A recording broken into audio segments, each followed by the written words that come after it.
is for day-to-day problem solving, and religious knowledge is for smooth life on earth and hereafter.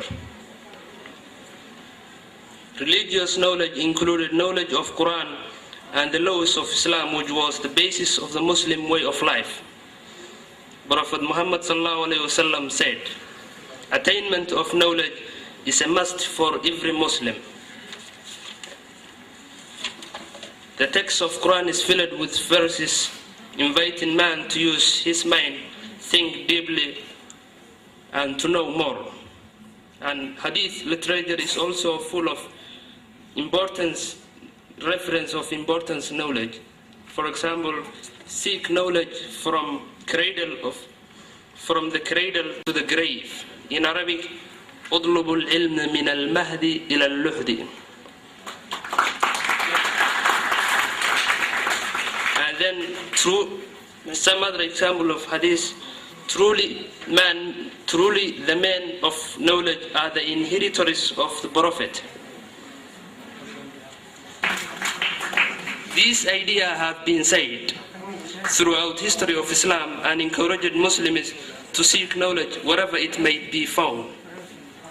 During most of its history, Islamic civilization have been witness to a true celebration of knowledge and its success.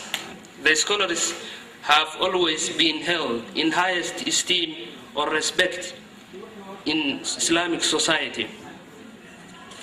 The importance of education in the society is the next point.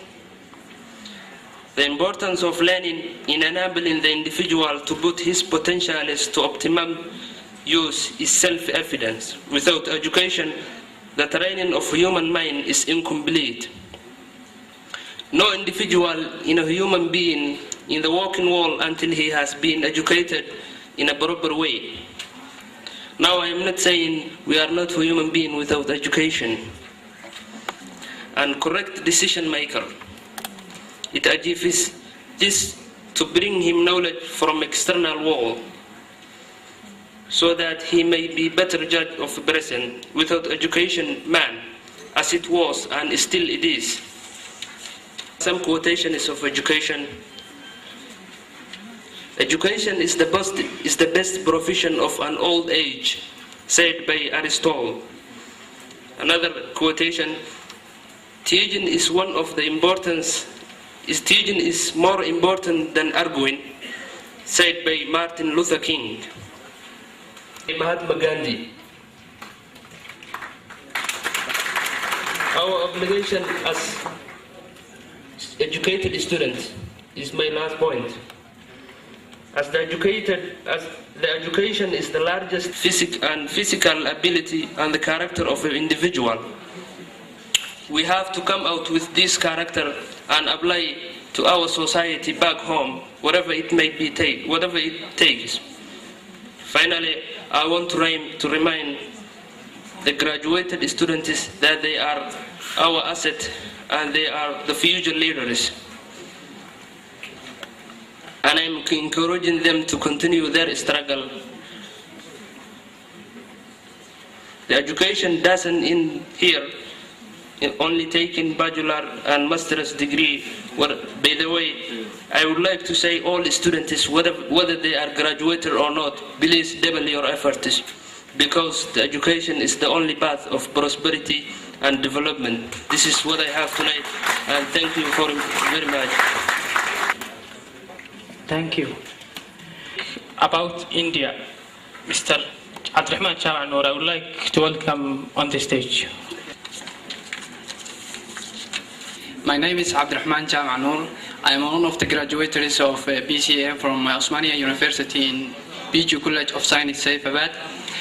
First of all, I would like to thank His Almighty Allah who gave me this opportunity. Secondly, I am welcoming the distinguished guests, ladies and gentlemen, dear friends and my fellow graduates. We are gathered here tonight to celebrate maakhir graduation ceremony and 50th anniversary of Somali Independence Day.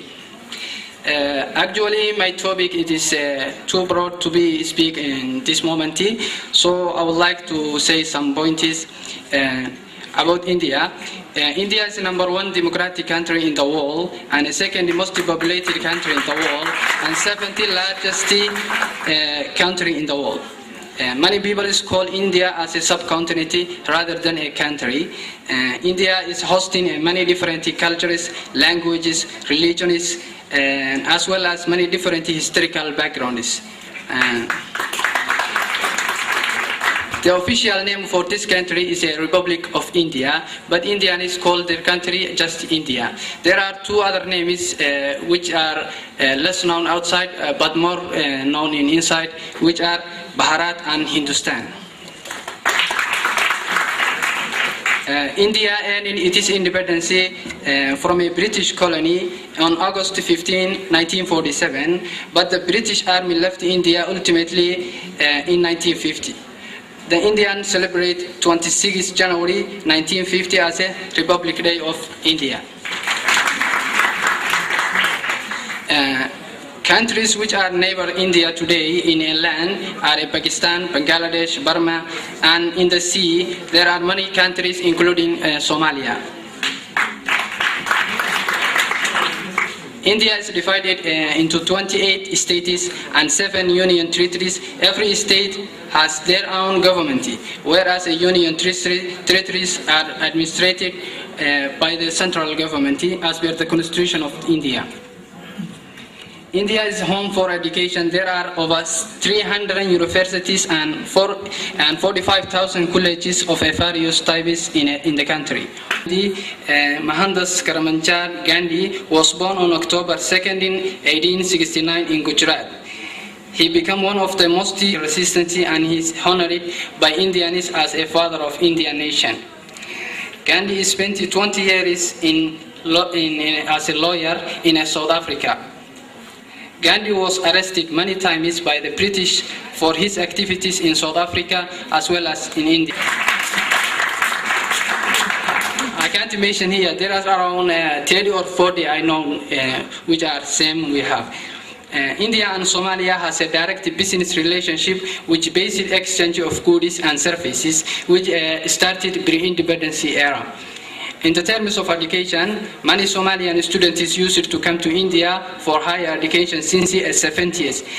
Because of India has many unique characteristics which do not exist in many other countries in the world.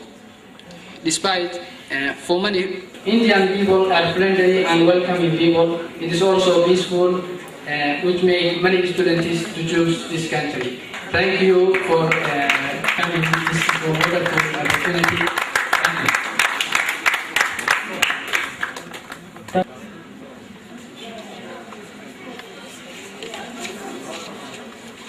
Very well.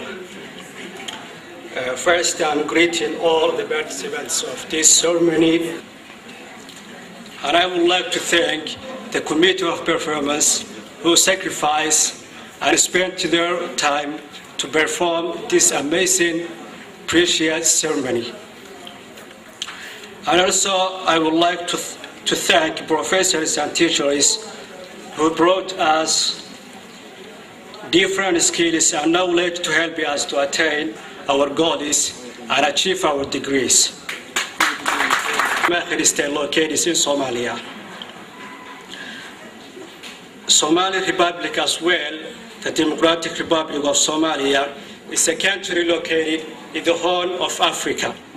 And it is bordered by 5 countries, and those are Djibouti on its north, west, and Kenya to its southwest, and as well as Ethiopia to the west. The estimated total area of Somalia is 637 and 357 kilometers square, while